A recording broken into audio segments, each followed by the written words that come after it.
ತಲಕಾಡು ಮರಳಾಗಲಿ, ಮಾಲಂಗಿ ಮಡುವಾಗಲಿ, ಮೈಸೂರು ಅರಸರಿಗೆ ಮಕ್ಕಳಾಗದೇ ಹೋಗಲಿ. ಈ ರೀತಿ ಒಂದು ಶಾಪನ ನೀವೆಲ್ಲಾದ್ರೂ ಕೇಳಿದ್ದೀರಾ? ಮೈಸೂರು ಒಡೆಯರ ವಂಶಸ್ಥರಿಗೆ ಈ ರೀತಿ ಒಂದು ಶಾಪ ಇದೆ. ಈ ವಿಡಿಯೋದಲ್ಲಿ ಈ ಶಾಪದ ಹಿನ್ನೆಲೆ ಯಾರು ನೀಡಿದ್ರು, ಯಾವ ಸಂದರ್ಭದಲ್ಲಿ ನೀಡಿದ್ರು ತಿಳ್ಕೊಳ್ಳೋಣ.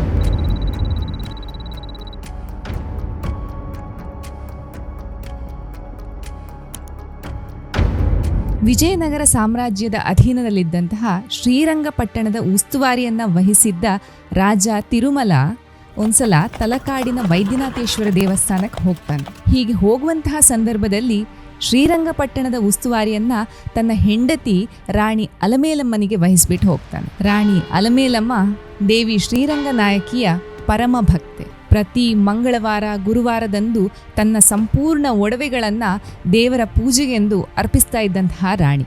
ಹೀಗಿರಬೇಕಾದ್ರೆ ತಲಕಾಡಿಗೆ ಹೋಗಿದ್ದಂತಹ ತನ್ನ ಪತಿಯ ಅನಾರೋಗ್ಯದ ವಿಷಯ ರಾಣಿ ಅಲಮೇಲಮ್ಮನಿಗೆ ತಿಳಿಯುತ್ತದೆ. ಇಂತಹ ಸಂದರ್ಭದಲ್ಲಿ ತಾನು ತನ್ನ ಪತಿಯೊಂದಿಗಿರಬೇಕು ಅಂತ ಹೇಳಿ ತಲಕಾಡಿಗೆ ಹೋಗುವಂತಹ ಒಂದು ನಿರ್ಧಾರವನ್ನ ಮಾಡ್ತಾಳೆ. ಹೀಗೆ ಹೋಗಬೇಕಾದ್ರೆ ಶ್ರೀರಂಗಪಟ್ಟಣದ ಉಸ್ತುವಾರಿಯನ್ನ ಮೈಸೂರಿನ ಒಡೆಯರಿಗೆ ವಹಿಸಿ ಹೋಗ್ತಾಳೆ. ಆದ್ರೆ ಈ ಸಂದರ್ಭದ ಲಾಭವನ್ನು ಪಡೆಯಲು ಬಯಸಿದ ರಾಜ ಒಡೆಯರ್ ಶ್ರೀರಂಗಪಟ್ಟಣವನ್ನ ಸಂಪೂರ್ಣವಾಗಿ ಹತೋಟಿಗೆ ತೆಗೆದುಕೊಂಡು ತಲಕಾಡನ್ನು ವಶಪಡಿಸಿಕೊಳ್ಳಲಿಕ್ಕೆ ಪ್ರಯತ್ನ ಪಡ್ತಾರೆ. ಇಷ್ಟು ಮಾತ್ರವಲ್ಲ, ದೇವಿಗೆ ಅರ್ಪಿಸ್ತಾ ಇದ್ದಂತಹ ಒಡವೆಗಳನ್ನ ಅದು ರಾಣಿಗೆ ಸಂಬಂಧಪಟ್ಟದ್ದಲ್ಲ, ದೇವಿಗೆ ಸಂಬಂಧಪಟ್ಟಂತಹ ಒಡವೆಗಳು ಅಂತ ಹೇಳಿ ಅದನ್ನ ಹಿಂದಕ್ಕೆ ನೀಡಬೇಕಾಗಿ ಆದೇಶವನ್ನ ನೀಡ್ತಾನೆ. ಇದಕ್ಕೆ ರಾಣಿ ಅಲಮೇಲಮ್ಮ ಮೊದಲಿಗೆ ಒಪ್ಪುದಿಲ್ಲ.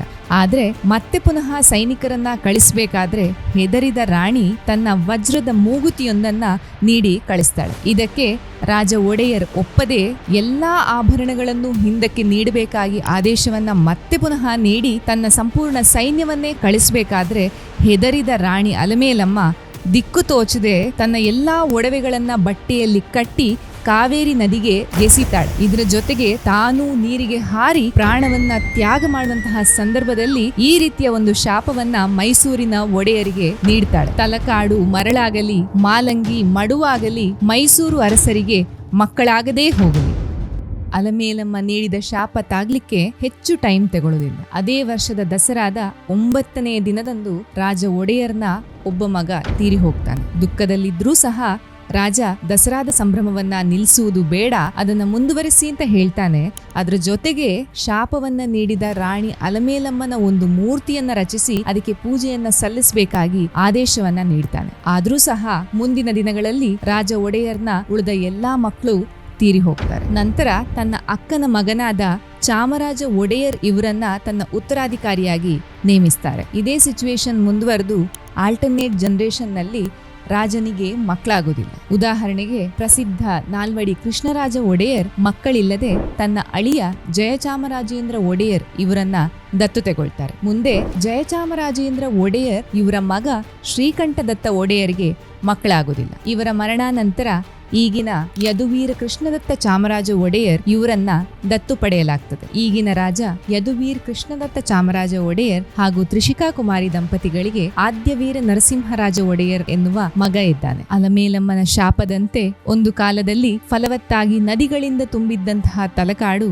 ಇಂದು ಮರಳಿನಿಂದ ತುಂಬಿ ಹೋಗಿದೆ. ಅಂದು 30ಕ್ಕೂ ಹೆಚ್ಚು ದೇವಸ್ಥಾನಗಳಿದ್ದ ಜಾಗವನ್ನ ಇಂದು ನೋಡಿದ್ರೆ ಬರೀ ಮರಳು. ಅದೇ ರೀತಿ ಅಲಮೇಲಮ್ಮ ನದಿಗೆ ಹಾರಿದಂತಹ ಜಾಗದಲ್ಲಿ ಕಾವೇರಿ ನದಿ ತನ್ನ ದಿಕ್ಕನ್ನೇ ಬದಲಾಯಿಸಿ ಮಾಲಂಗಿ ಸಂಪೂರ್ಣ ನೀರಿನಿಂದ ತುಂಬಿ ಹೋಗಿದೆ. ಖ್ಯಾತ ಇತಿಹಾಸಕಾರರಾದ ಡಾಕ್ಟರ್ ಎ ವೀರಪ್ಪ ಇವರ ಪ್ರಕಾರ ಸೈಂಟಿಫಿಕಲಿ ನೋಡುವುದಾದ್ರೆ ಈ ಶಾಪ ಅಂತ ಹೇಳೋದನ್ನ ನಂಬಲಿಕ್ಕೆ ಸಾಧ್ಯ ಇಲ್ಲ. ಆದ್ರೆ ಒಡೆಯರ್ ಕುಟುಂಬವನ್ನ ಗಮನಿಸಿದ್ರೆ 17ನೇ ಶತಮಾನದಿಂದ ಈಚೆಗೆ 6 ಜನ ರಾಜರು ಮಕ್ಕಳಿಲ್ಲದೆ ದತ್ತು ಪಡೆದದ್ದನ್ನ ಇತಿಹಾಸ ಹೇಳ್ತದೆ. ಜೊತೆಗೆ ಈ ರಾಜ ಮನೆತನದವರು ಈ ಶಾಪದ ಕತೆ ನಿಜ ಎಂಬುದನ್ನ ನಂಬ್ತಾರೆ. ಇದು ಮೈಸೂರು ಅರಸರ ಶಾಪದ ಕಥೆ. ಮುಂದೆ ಇನ್ನೊಂದು ಇಂಟ್ರೆಸ್ಟಿಂಗ್ ವಿಷಯವನ್ನ ನಿಮ್ಮೊಂದಿಗೆ ಹಂಚಿಕೊಳ್ಳಿಕ್ ಬರ್ತೇವೆ ಟೀಮ್ ಅನರ್ಥಿಂಗ್ ಅನ್ವೇಷಣೆಯಲ್ಲಿ. ಈ ವಿಡಿಯೋ ನಿಮ್ಗೆ ಇಷ್ಟ ಆಗಿದ್ರೆ please like, share and subscribe.